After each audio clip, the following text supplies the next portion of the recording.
ମୁଁ ଆପଣମାନଙ୍କୁ ମୋର ଏଇ ସତପନ୍ଥ ମାର୍ଗ ଚ୍ୟାନେଲକୁ ସ୍ୱାଗତ ଜଣାଉଛି। ମୁଁ ପ୍ରଥମେ ସତଗୁରୁ କବୀର ସାହେବଙ୍କ ଚରଣ କମଲରେ ସତ୍ସାହେବ ଆଉ ଆପଣମାନ ସମସ୍ତଙ୍କୁ ମୋର ସତ୍ସାହେବ। ମୋର ପ୍ରିୟ ଦର୍ଶକ ବନ୍ଧୁମାନେ, ଆପଣମାନେ ପୂର୍ବ ଭାଗରେ ଦେଖିଥିବେ ଏହି ଚ୍ୟାନେଲରେ ସତଗୁରୁ କବୀର ସାହେବଙ୍କର ଦୟାରୁ ସନ୍ଥ ଇନ୍ଦ୍ରମଣି ସାହେବଙ୍କ ଏକ ପୁସ୍ତକ ମୁଁ ଆପଣମାନଙ୍କୁ ପୁଣି ଥରେ ସେହି ପୁସ୍ତକକୁ ଦେଖାଇବାକୁ ଯାଉଛି, ଯାହାର ନାମ ସତଗୁରୁ କବୀର ସାହେବଙ୍କ ଦୟାରୁ ସନ୍ଥ ଇନ୍ଦ୍ରମଣି ସାହେବ ଲେଖିଛନ୍ତି। ଯେଉଁ ପୁସ୍ତକର ନାମ ସତ୍ୟସାର ସିଦ୍ଧାନ୍ତ ମୁଁ କ'ଣ କରିବି। ଆପଣମାନେ ଦେଖିପାରୁଛନ୍ତି ସେହି ପୁସ୍ତକକୁ ମୁଁ ଆଉ ଥରେ ଆପଣମାନଙ୍କ ପାଖରେ ପହଞ୍ଚାଉଛି।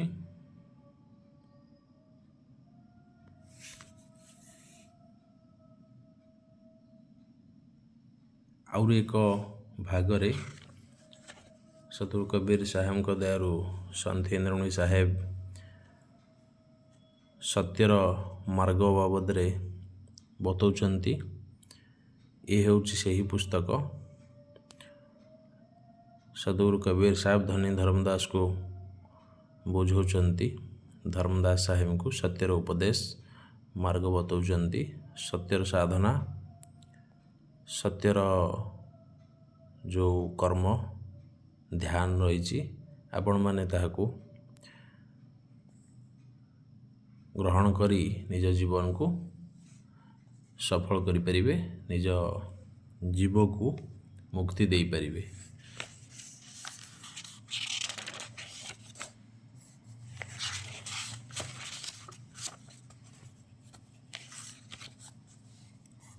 ଆଜିର ମୁଁ ପୂର୍ବ ଭାଗରେ ଏକ ପ୍ରବଚନ ଦେଖାଇଥିଲି ତାଙ୍କର ସତଗୁରୁଙ୍କ ଦୟାରୁ ସନ୍ଥ ଇନ୍ଦ୍ରମଣି ସାହେବଙ୍କ ଏକ ପ୍ରବଚନ ଦେଖିଥିଲି। ଏହାପରେ ମୁଁ ଆଉ ଗୋଟେ ପ୍ରବଚନ ସେହି ପୁସ୍ତକର ପ୍ରବଚନ ସଂଖ୍ୟା 5ରେ ମୁଁ ଆପଣଙ୍କୁ ଦେଖାଇବାକୁ ଚାହୁଁଛି। ଜୀବ ଶାନ୍ତି ନିମନ୍ତେ ଆପଣ ବିଚାର କରନ୍ତୁ, ବୁଝନ୍ତୁ। ମୁଁ ସେଇ ପୁସ୍ତକର ପ୍ରବଚନକୁ ଆପଣମାନଙ୍କ ପାଖରେ ରଖୁଛି, ଯାହାର ନାମ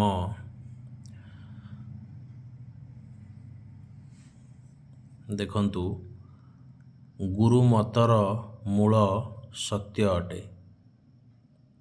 ଗୁରୁ ଯେଉଁ ଦେଇଥିବା ମତ, ଯାହାର ମୂଳ ଆରମ୍ଭ ଏଟାକି ସତ୍ୟ ଅଟେ। ବିଚାର କରନ୍ତୁ କଥାକୁ। ଗୁରୁର ଯେଉଁ ମତ ଥାଏ, ଏହା ସତ୍ୟ ଅଟେ ସଦାସର୍ବଦା। ତାପରେ ଆମେ ଦେଖିବା କ'ଣ ଲେଖାଯାଇଛି, ଆମେ ତାକୁ ଦେଖିଲା ପରେ ବିଚାର କରିବା। ଗୁରୁ ସର୍ବଶ୍ରେଷ୍ଠ। ଗୁରୁ ଠାରୁ ବଡ଼ କେହି ସଂସାରରେ ନାହାନ୍ତି। ଗୁରୁ ହିଁ ଆମେ ସବୁ ଦାତା। ଗୁରୁ ଆମକୁ ସବୁ କିଛି ଧରେଇଛି, ଜ୍ଞାନ ଦେଇଛି। ଗୁରୁ ବିନା ଘୋର ଅନ୍ଧାର। ତ ଗୁରୁ ବିନା ଆମକୁ ସାର୍ଟିଫିକେଟ୍ ବି କେହି ଦେଇପାରିବେନି। ଗୁରୁ ହିଁ ଆମର ଅସଲି ଜ୍ଞାନର ମୂଲ୍ୟ ବୁଝି ଆମକୁ ସାର୍ଟିଫିକେଟ୍ ଦେଇଥାନ୍ତି। ଗୁରୁ ବିନା ଆମକୁ କେହି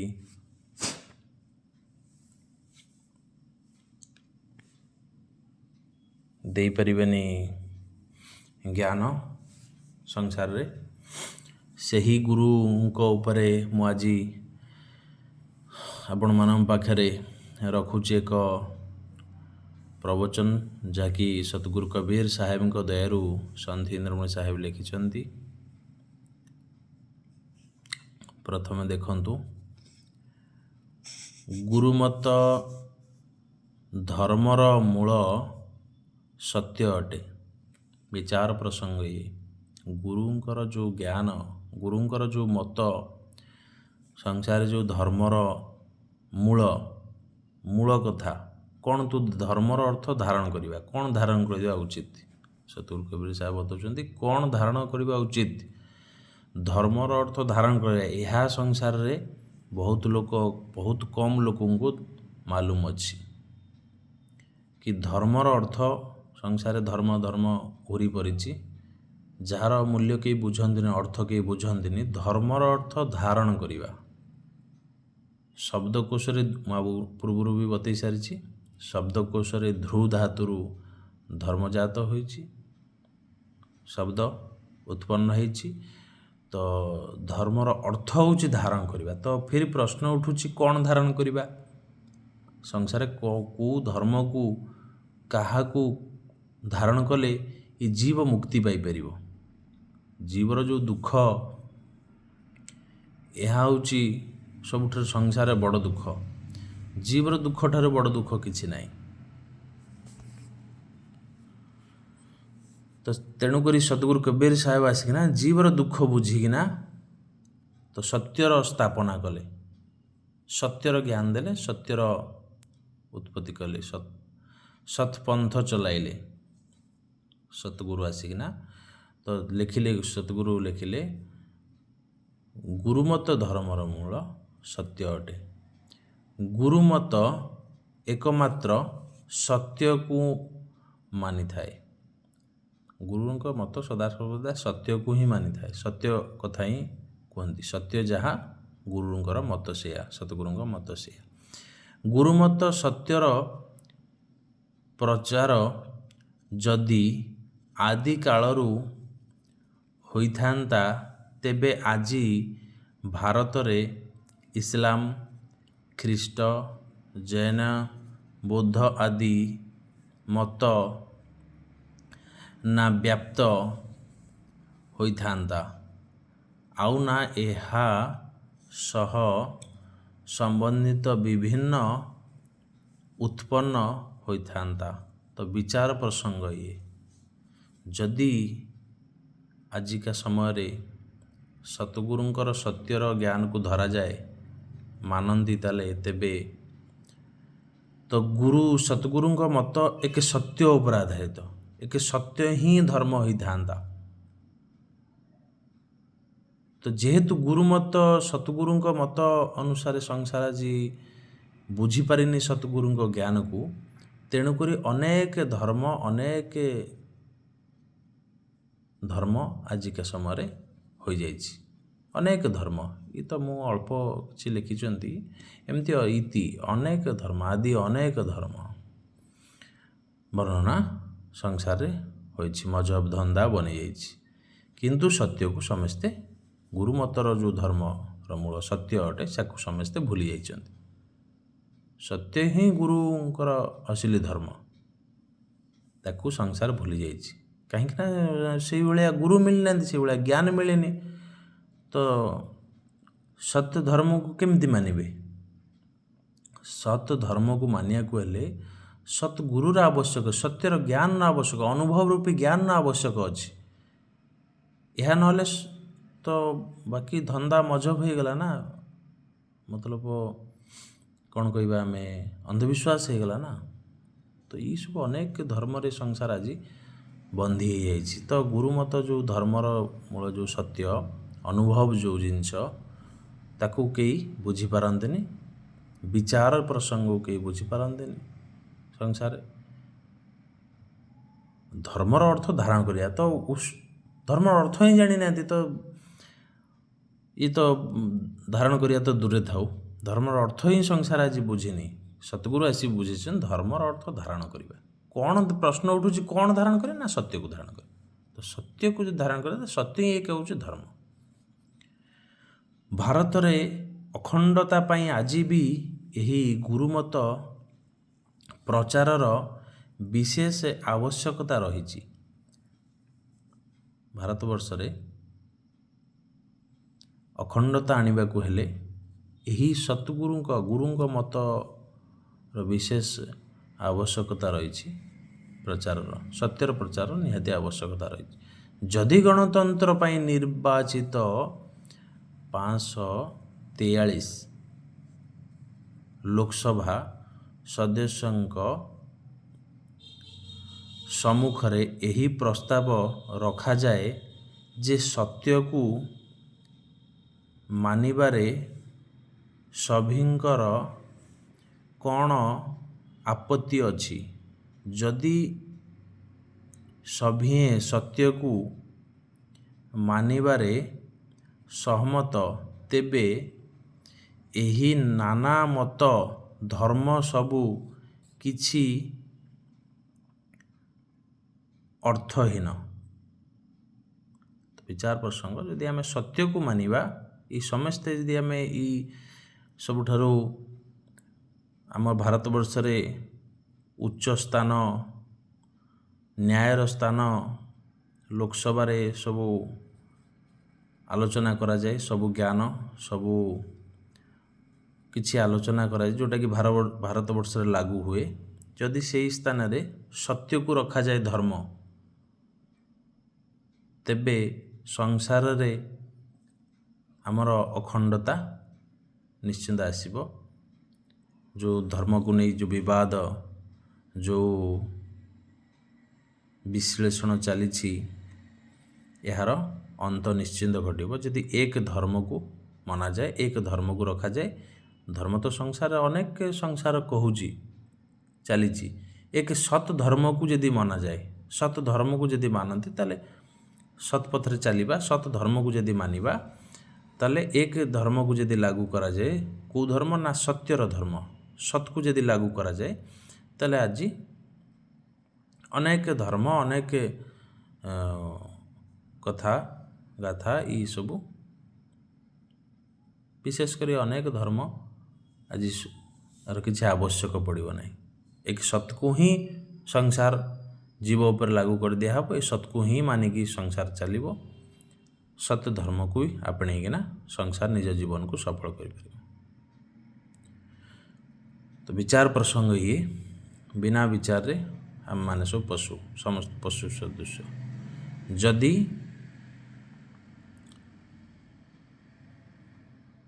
ସର୍ବସମ୍ମତିରେ ସତ୍ୟ ସିଦ୍ଧାନ୍ତକୁ ରାଷ୍ଟ୍ରୀୟ ଧର୍ମନୀତି ସ୍ୱୀକାର କରିନେଇ ନିୟମରେ ପରିଣତ କରାଯାଏ, ତେବେ ସାରା ଭାରତରେ ଦେଶପ୍ରେମ ଜାଗ୍ରତ ହୋଇପାରନ୍ତା। ଏକ ନିୟମକୁ ଯଦି ଲାଗୁ କରାଯାଏ, ତାହେଲେ ସାରା ଭାରତରେ ଯେଉଁ ଦେଶପ୍ରେମର କମି ଆଜିକା ସମୟରେ ଅଛି, ବହୁତ ଲୋକଙ୍କ ଭିତରେ ସନ୍ଦେହ କମି ରହୁଛି, ତ ଇଏ କମି ଦୂର କରି ହେବ। ଯଦି ଏକ ଧର୍ମକୁ ସଂସାରରେ ଲାଗୁ କରାଯାଏ, ସମସ୍ତଙ୍କ ସହମତିରେ, ଯେଉଁ ନିର୍ବାଚିତ ହୋଇଯାଇଥିବା ଲୋକସଭାକୁ ସଦସ୍ୟମାନଙ୍କ ସହମତିରେ, ତେବେ ସଂସାରରେ ଶାନ୍ତି ଆସିପାରିବ। ଧର୍ମକୁ ନେଇ ଯେଉଁ ବିବାଦ ଆଜିକା ସମୟରେ ଚାଲିଛି, ଇଏ ମିଟିଯିବ। ତାପରେ ଦେଖିବା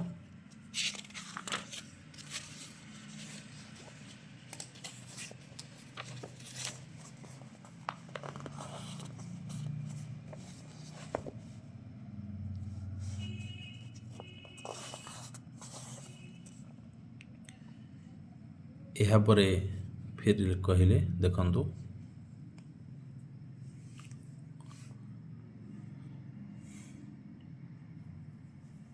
ଯଦି ସଂସାରର ସୃଷ୍ଟିକର୍ତ୍ତା ମାଲିକ ଜଣେ, ତେବେ ଧର୍ମ ଓ ଜାତିକୁ ନେଇ ବିବାଦ କାହିଁକି? ଦେଖନ୍ତୁ, ବିଚାର ପ୍ରସଙ୍ଗ ଏଇଟା, ଏ କଥା ଆପଣମାନେ ବିଚାର କରନ୍ତୁ। ପ୍ରତ୍ୟେକ ମନୁଷ୍ୟ ଉପରେ ଏ କଥା ଲାଗୁ। ହେ ମନୁଷ୍ୟ, ଯଦି ସଂସାରରେ ସୃଷ୍ଟିକର୍ତ୍ତା ମାଲିକ ଯଦି ଆମେ ସମସ୍ତେ କହିବା ଜଣେ, ତାହେଲେ ଏତେ ଧର୍ମ ଆସିଲା କେଉଁଠୁ? ଆମେମାନେ ସମସ୍ତେ କହୁଛେ ସବକା ମାଲିକ ଏକ ହେ। ତ ଯଦି ମାଲିକ ଏକ ତାହେଲେ ଧର୍ମ ଅନେକ କେମିତି ହେଲା? ତ ଏଇ ପ୍ରଶ୍ନ ଉଠୁଛି। ତ ବିଚାର କରନ୍ତୁ। ସଂସାର ଏଇ କଥାକୁ କେହି ବିଚାର ଆଜିକା ସମୟରେ କରୁନାହାନ୍ତି। ବିଚାର ପ୍ରସଙ୍ଗ, ଯଦି ମାଲିକ ଏକ ଆମେ କହୁଛେ ତାହେଲେ ଧର୍ମ ଅନେକ କେଉଁଠୁ ଆସିଲା? ଏଥିରୁ ପ୍ରମାଣିତ କି ଧର୍ମର ଅର୍ଥ ହିଁ ବୁଝନ୍ତିନି। ସଂସାର ଧର୍ମର ଅର୍ଥ ବୁଝିନି, ଯାହାଫଳରେ କି କହୁଛି ଏଇ କଥା ଅନେକ ଧର୍ମ ବାବଦରେ କହୁଛନ୍ତି। ଧର୍ମର ଅର୍ଥ ଯଦି ବୁଝିଥାନ୍ତେ ତାହେଲେ ଅନେକ ଧର୍ମ ବାବଦରେ କହିନଥାନ୍ତେ ଏ ଧର୍ମ ସେ ଧର୍ମ। ତ ଇଏ ଧର୍ମ ସଦଗୁରୁ କବୀର ସାହେବ ଫେଲ୍ କଲେ। ସଂସାରରେ ଅନେକ ଧର୍ମ କିଛି ନାହିଁ, ଏକ ହେଉଛି ସତ୍ୟ, ଧର୍ମ ହିଁ ହେଉଛି ଶ୍ରେଷ୍ଠ। ତାପରେ ପିତା ଜଣେ ହେଇଥାନ୍ତି, ଦାଦା ବଡ଼ବାପା 2-4 ଜଣ, ଭାଇ ଭଉଣୀ ଅନେକ ହୋଇଥାନ୍ତି, କିନ୍ତୁ ପିତା ଅନେକ ହୋଇପାରିବେ ନାହିଁ। ଦେଖନ୍ତୁ ଇଏ ବି ବିଚାର ପ୍ରସଙ୍ଗ। ଯଦି ଆମର ପିତା ଅନେକ ହୋଇପାରିବନି ତ ଧର୍ମ କେମିତି ଅନେକ ହେଇପାରିବ? ଆମର ଯେଉଁ କାଗଜରେ ଲେଖାଯାଉଛି, ସାର୍ଟିଫିକେଟ୍ ହେଉ, ଯେକୌଣସି ଆଇ କାର୍ଡ଼ରେ ବି ଲେଖାଯାଉଛି, ପ୍ରମାଣପତ୍ରରେ ଲେଖାଯାଉଛି, ପିତାର ନାମ ଗୋଟିଏ ଲେଖାଯାଉଛି, 2-4ଟା ନାଁ ଲେଖା ହେଲାନି। ଦାଦା ପୁତୁରା ବନ୍ଧୁ ଭାଇ ଭଉଣୀ ଇଏ ଅନେକ ହୋଇଥାଇପାରନ୍ତି ସତ, କିନ୍ତୁ ପିତା ଏକ। ପିତାକୁ କେହି ଅନେକ ଲେଖିପାରିବେ ନାହିଁ କି ହେଇପାରିବ ନାହିଁ। ପିତା ଅନେକ ହେଇପାରିବନି। ଯଦି ଏହା ସତ୍ୟ, ଏହା ସତ୍ୟ ହିଁ ବିଚାର ପ୍ରସଙ୍ଗ। ଇଏ ପିତା ଆମର ଜଣେ ଲେଖା ହେଉଛି, ପିତା ଅନେକ ହେଇପାରିବନି କେବେ। ତ ଦାଦା ଭାଇ ପୁତୁରା ଏଇସବୁ ଅନେକ ହେଇପାରିବେ, କିନ୍ତୁ ପିତା ଅନେକ ହୋଇପାରିବ ନାହିଁ। ତ ସେମିତି ଯଦି ପିତା ଅନେକ ହେଇପାରିବ ତ ଧର୍ମ ଅନେକ କେଉଁଠି ଆସିଲା? ତ ବିଚାର ପ୍ରସଙ୍ଗ ହିଁ। ତ ସଂସାର ବିଚାର କଲେ ହିଁ ଏହାର ଅର୍ଥ ବୁଝିପାରିବ। ଏ ରାସ୍ତାରେ ଚାଲିକିନା ନିଜ ଜୀବନକୁ ସତ୍ୟକୁ ଆପଣେଇବା ଆମର ଜରୁରୀ।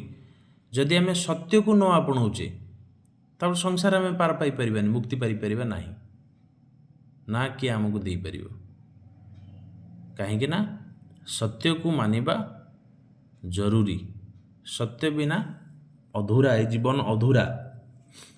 ଅନେକ ଯୋନିରେ ପଡ଼ିବ, ଅନେକ ଜନ୍ମାନ୍ତର ବିତିଯିବ, କିନ୍ତୁ ମୁକ୍ତି ପାଇପାରିବ ନାହିଁ।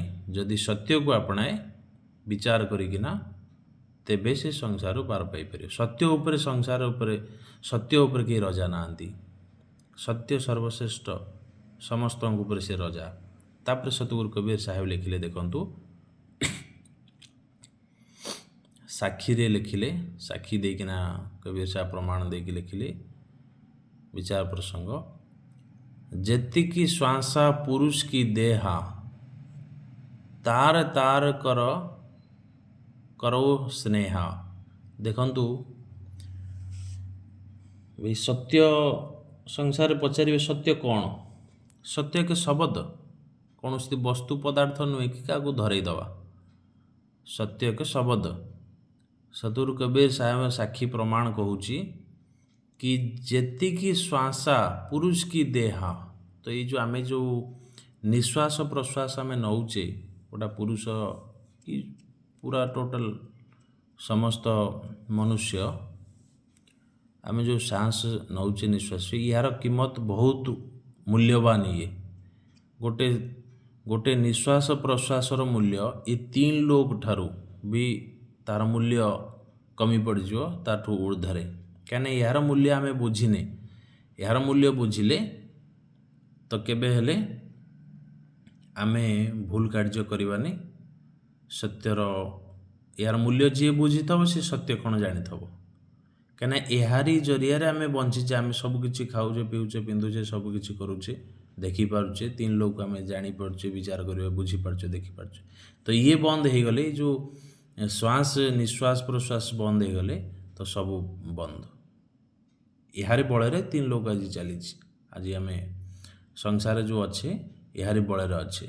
ପାୱାର ଦେଖାଉଛେ, ଆମେ ଯାହା ବି କିଛି କରୁଛେ ତ ଏହାରି ବଳରେ, ଏଇ ଶ୍ୱାସ ବଳରେ। ତ ଏଇ ଶ୍ୱାସର ମୂଲ୍ୟ କେତେ ମହାନ, ତ ଇଏ ମନୁଷ୍ୟ ହିଁ ବୁଝିପାରିବ। ବିଚାର କଲେ ତେବେ ପାଇପାରିବ।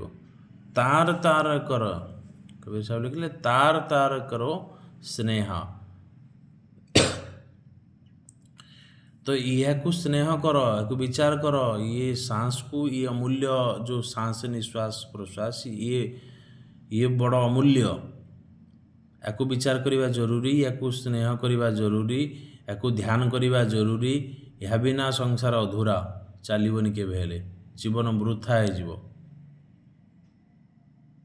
ये को सतगुरु कबीर साहब या कर सांस। फिर तापर कबीर साहब लिखिले कबीर काया मध्य श्वास है, श्वास मध्य सार, सार शब्द विचार के, साहेब करो सुधारे।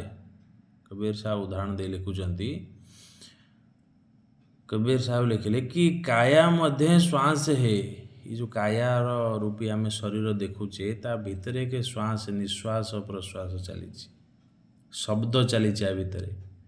श्वास मध्य सार है, ये सार शब्द तो क्या मालूम नहीं। निश्वास प्रश्वास आम जानी पारे, निश्वास प्रश्वास चली जहाँफल कि आम बंचीचे, किंतु ये जो शब्द, ये जो ध्वनि उपजुचे भितर, यह तो कई बुझीपार ना, विचार करना, ये ध्वनि आसूची कौटू, किए देला, कौटा आसला, यार ना कौन, जमती शरीर ना अच्छी, ध्वनिर तो कौन सी नाम अच्छी।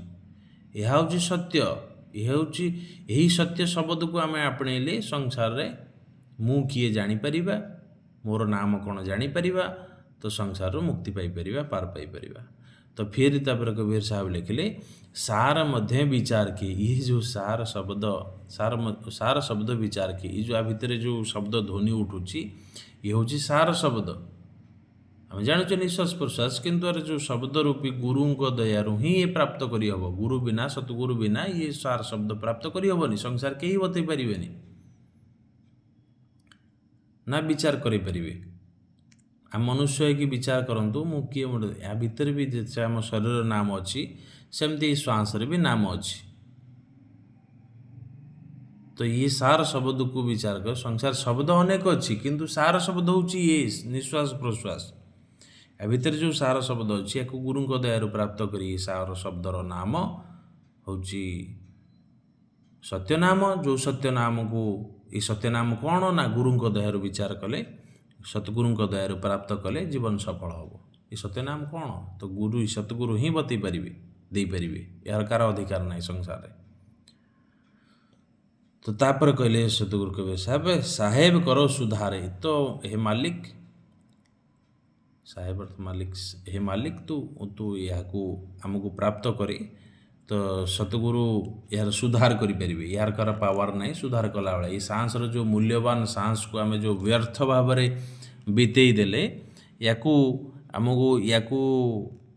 मतलब ये जो व्यर्थ सांस आमर बीती जाइए, यार सुधार तेबे आसीबो जेबे आम सतगुरु शरणापन्न है, सतगुरु सार शब्द को आम ग्रहण करवा, सत्य नाम को ग्रहण करवा, तेबे यार सुधार आसीबो। तेबे संसार मु किए जापर, संसार भवजल पार हो पारे। विचार प्रसंग कथा आपण माने मु आशा करी आपण यही विचार प्रसंग कथा को सतगुरु कबीर साहब दयारू सन्थ इंद्रमणि साहेब जो लिखिचंती, यही प्रवचन को आपण विचार करी, मु आशा करी या विचार करी आपण यही रास्तार चली निज जीवन अमूल्य जीवन को सफल करेंगे। आउ मोर यही चैनल को सब्सक्राइब, लाइक एंड समस्त जन जन पाखु शेयर कले समस्त भी ये रास्तार चली निज जीवन को सफल करें। आपण माने भी निज जीवन को सफल करें। सत्यर सतगुरुंकर ज्ञान को ग्रहण करी निज जीवन को सफल करांतु। मोर आशा आपण माने निश्चिंत मु यही प्रवचन जो सारांश प्रवचन को आपण मन पाखे रखिली, आपण विचार करी बुझी पारुथबे। तो बुझिकिना आपण माने ए रास्तार चलिने निज जीवन को सफल, मु बहुत अत्यंत खुशी हेबी। कहीं सत्य ठारू महान संसार के नांती। सत्यर अधिपति सतगुरु, सतगुरु को प्राप्त करी आपण माने निज जीवन को सफल करि परिबे। यह मो आशा, मोर विश्वास। एति कही मु आजिर यही विषय वस्तु को ଏଇଠି ରଖୁଛି। ସମସ୍ତଙ୍କୁ ମୋର ସତ୍ ସାହେବ।